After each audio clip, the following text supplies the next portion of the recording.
Hello everyone, welcome to another tutorial.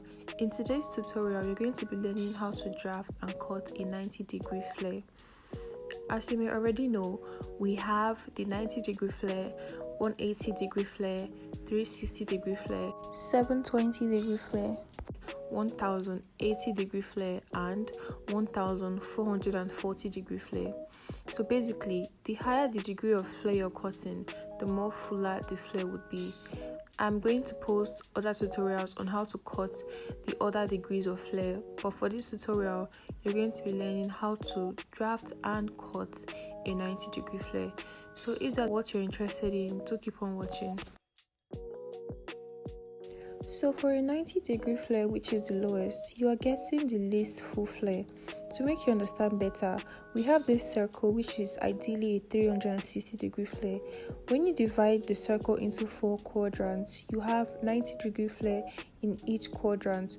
So now, when you aim to cut a 90-degree flare, you're aiming for the lowest possible fullness. Do you understand? Meaning you're taking only 1 quadrant out of this 360 to put around your waist.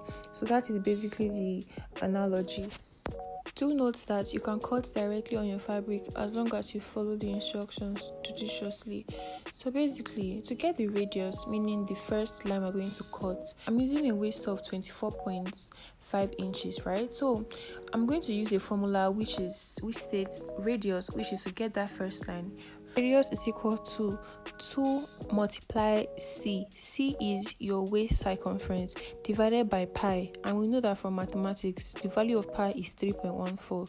So basically, to get that radius, you're going to multiply 2 by your waist circumference, then divide it by 3.14, okay? So after I did mine, I got a value of 15.6 inches. And then I rounded it off to 16 inches approximately, so I could have extra allowance for a zipper on my flare.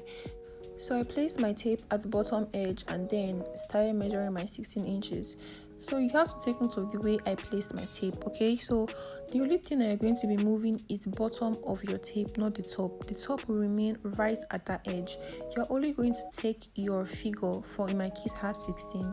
So I took 16 from one edge of the angle to the other edge or the other corner of the angle, just like you see me doing here. So you're going to do everything just like that and then connect it when you're done, just like I did.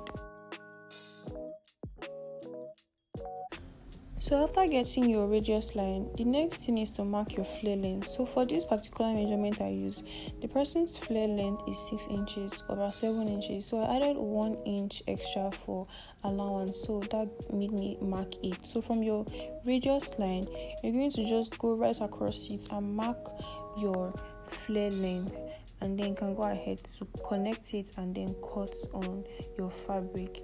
And you, like I said before, you can cut directly on your fabric as long as you follow the instructions properly.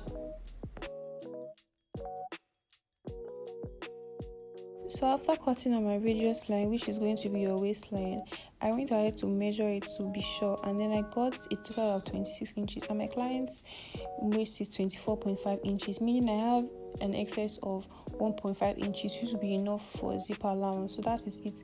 So this is what it looks like on a mannequin. This is what it's giving. So you can see that it is not full, it's just very minimalistic and just there. So that is what a 90 degrees flare would look like. So now you know. If you enjoyed this tutorial, please click on the like button, and if you have any questions, drop them in the comment section below. I'm going to be uploading the other tutorials on how to cut the other degrees of flare, so do well to subscribe to my channel and turn on post notification bell so you'll be the first to know whenever I upload a new video. I will see you in our next tutorial. Bye.